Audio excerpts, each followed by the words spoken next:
So since we work on message market fit a lot with our customers, the question pops up, okay, what can you do to actually improve your first impression content, as we call it? And not everybody is capable of writing massive blog articles, producing tons of videos in high resolution.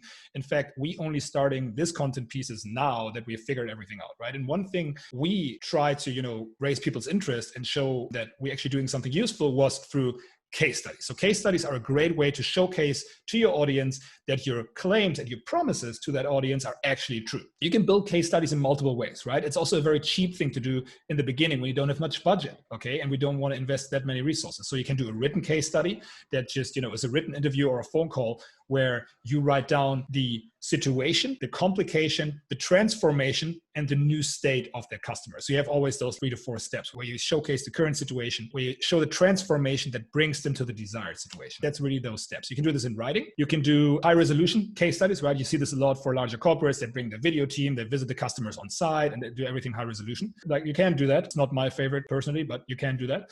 And the thing that we've been actually quite successful with is just Zoom call interviews, which is just mirroring a review session with our existing clients, but they just explaining us after 3, 6, or 8 months how they worked with our solution and what were the challenges as well, right? We try to do this as authentic as possible because we want to be transparent, right? So why is this so helpful? Why is it so helpful to let your customers speak instead of you speaking? Number one, your client speaking for you and confirming your claim of your mechanism being true is just way more powerful than you claiming it. You have real source of evidence that what you're claiming out there is true and that you're trusted, especially if people do this on camera, not only with the text. Number 2 is focusing on actually creating those case studies in the beginning. Like in the beginning, you should actually aim to make every single customer your case study. You should make your existing customer base a case study. And what that will do is you have to enter some tough conversations. If they're not willing to go on camera with you and confirm what you're doing, why is that? Nobody asks for your solution to be perfect, but you should figure out what should be necessary for them to jump on a call with you, because then you've won. Then you actually solved a problem that people like to talk about and like to refer you further. So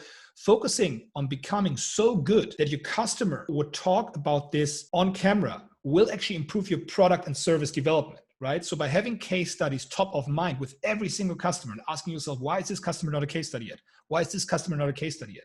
Why is this customer not confirming our claims yet? Will set your targets for feature development, for service development, just very, very quickly. And it's also an open discussion that you can have with your customer. Hey, what's needed? We do net promoter scoring every single review session.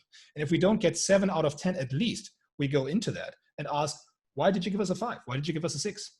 There's reasons. So case studies, not only necessary and useful for marketing, but also for making yourself better, giving yourself the edge and the transparency to push forward into better service and product development. So I'm keen to hear your opinion. What experiences have you made with case studies? What do you like to talk about? And where do you struggle? Give me a note.